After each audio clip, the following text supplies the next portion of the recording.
Hello दोस्तों, नमस्कार। स्वागत है आपका सक्सेस इन हिंदी एकेडमी।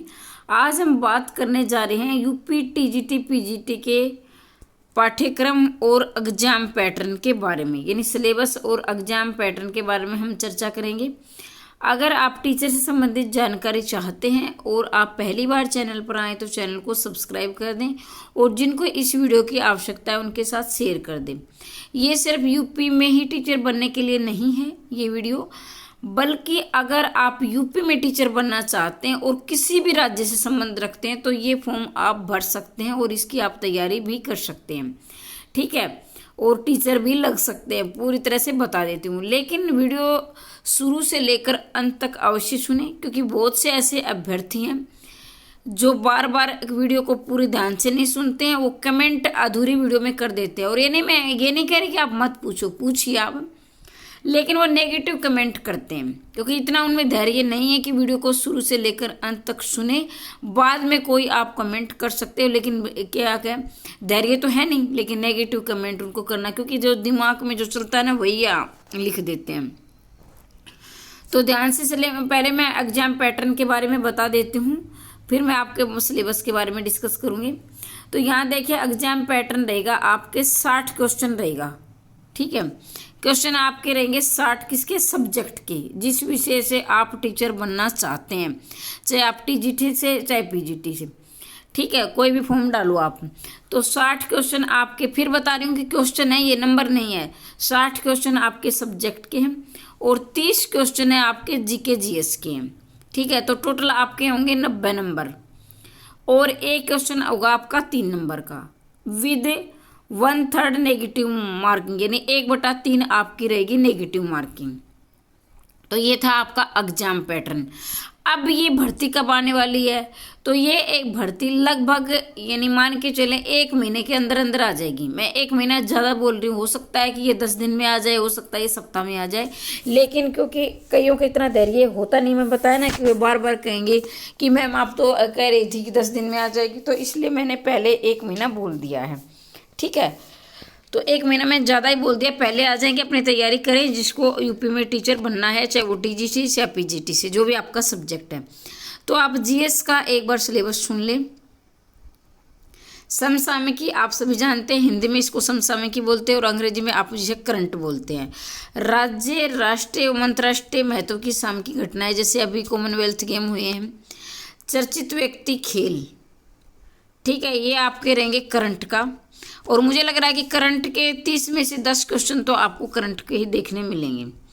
भारतीय इतिहास, भारतीय राज्य व्यवस्था, भारतीय अर्थव्यवस्था एवं भूगोल, मतलब भारतीय ने आपको ये राष्ट्रीय स्तर की करंट पूछी जाएगी, ये न कि सिर्फ यूपी की पूछी जाएगी, ठीक है। जिसमें स्वतंत्रता आंदोलन है, भारतीय संविधान, राज्य व्यवस्था है, सेक्स व्यवस्था संबंधित विधिक एवं संवैधानिक विकास, भारतीय अर्थव्यवस्था, यानी इको के क्वेश्चन भी आपके पूछे जाएंगे।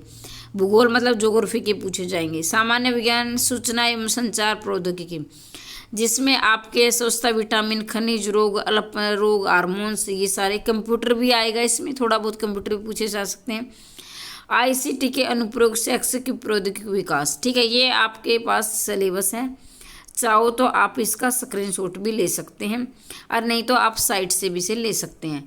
तो जीएस के कितने होंगे आपके, 10 क्वेश्चन होंगे। लगभग आपके 10 क्वेश्चन करंट के बनने की पूरी संभावना है। अगर 10 नहीं बने तो 7 से 8 क्वेश्चन तो कहीं नहीं जाने वाले।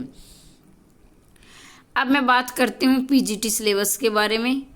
पीजीटी ये सिलेबस है, हिंदी का है, ठीक है। अगर आपका कोई और सब्जेक्ट है तो वो भी अपना देख लेना। हिंदी का देखिए, जिसमें आपके आधुनिक काल, भक्ति काल है। भक्ति काल में आपके कृष्ण काव्य, राम काव्य, धारा, सगुण, निर्गुण सब आएंगे इसमें।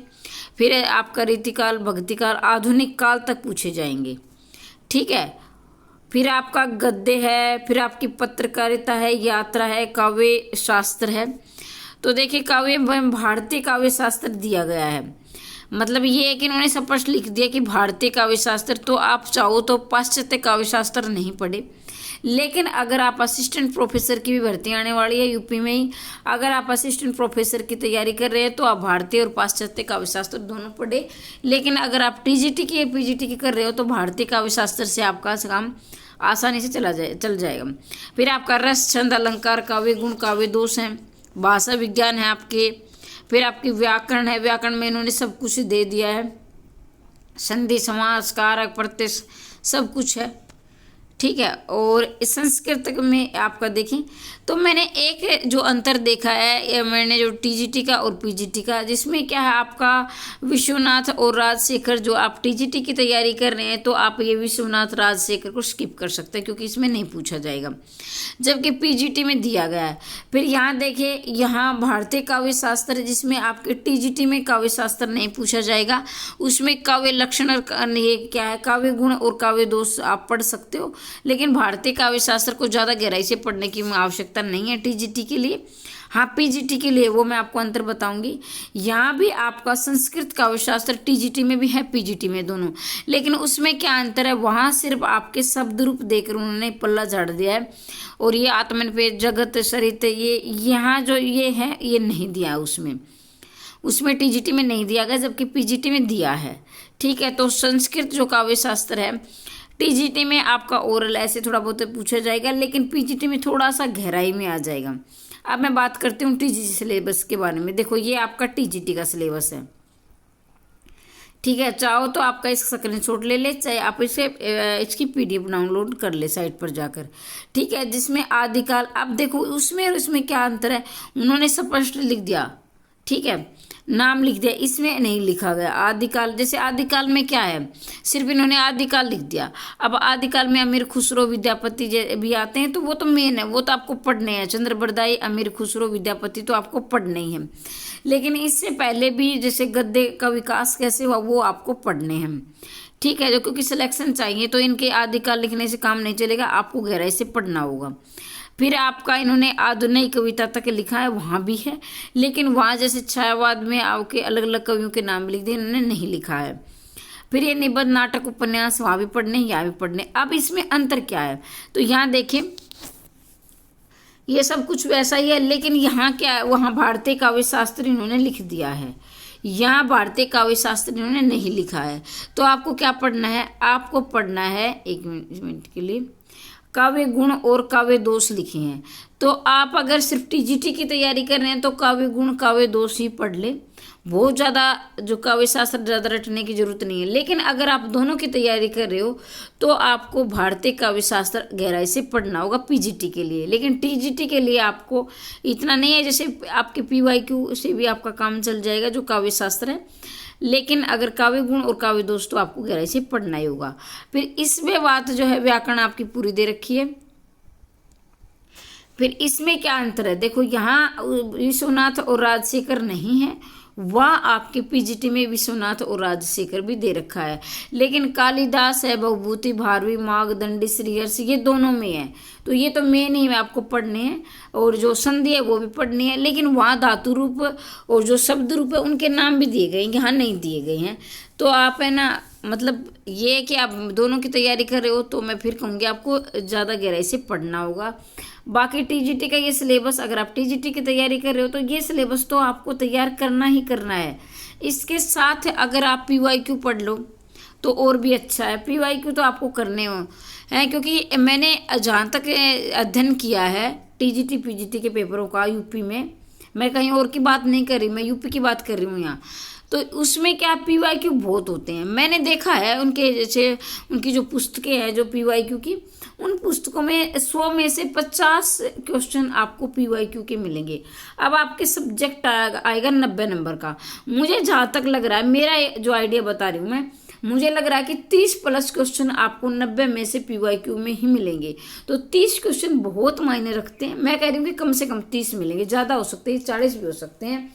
तो पीवाईक्यू तो आप जरूर पढ़ें और इसका स्क्रीनशॉट ले लें या आपने डाउनलोड कर ले और अपने कॉपी पर लिख लें या पीडीएफ। सिलेबस आपके पास जरूर होना चाहिए। हरियाणा वाले अभ्यर्थी हैं जो कि बोल रहे हैं कि हिंदी की वैकेंसी नहीं आती हैं, और हाँ, लेकिन मैं बता देती हूँ ये आपको नौकरी यूपी में ही आपकी हो रहेगी। अगर आप यूपी में पूरी ज़िंदगी करना चाहते हैं तो इस फॉर्म को डाल देना, लेकिन अगर आप चाहते हो कि नहीं हम घर छोड़कर नहीं जाएंगे तो उनके लिए ये बिल्कुल भी नहीं है। हाँ, कुछ ही गृहिणियाँ ऐसी हैं जिनकी उम्र 40 से प्लस है और वो बहुत बड़ी टेंशन में रहते हैं कि मैम हिंदी की वैकेंसी आएंगी या नहीं आएंगी, हमारे घर वाले क्या है हमें भाई ताना तो सुनना ही पड़ता है, जब शादी हो जाती है, बच्चे हो जाते हैं और कई सालों साल लग जाते हैं तैयारी में, तो नहीं मिल पाती। तो उनके लिए ये बहुत अच्छा मौका है। और ये भर्ती मैं बता दूं दिसंबर तक ही कंप्लीट भी कर देंगे। ठीक है, और भी कोई आपकी जो क्यूरी है कमेंट बॉक्स में अवश्य लिखें। और मैं फिर बता देती हूँ कि ये आपको 1 महीने के अंदर अंदर आपको ये वैकेंसी देखने को मिले, और क्या पता ये शाम तक भी देखने को मिल सकती है। ठीक है, लेकिन मैंने 1 महीना इसमें बता दिया है। ज़्यादा से ज़्यादा तो अपनी तैयारी शुरू कर दें, और मैं उम्मीद करती हूँ कि ये वीडियो आपको पसंद आई होगी, और जिसको इस वीडियो की आवश्यकता है उन तक ये शेयर कर दें। और मेरी तरफ से आपको ढेर सारी शुभकामनाएं। भगवान करे इसी साल आपका टीचर बनने का सपना साकार हो। हमेशा हंसते रहिए, मुस्कुराते रहिए, दिन दोगुनी रात चौगुनी उन्नति करते रहिए। जय हिंद, जय भारत।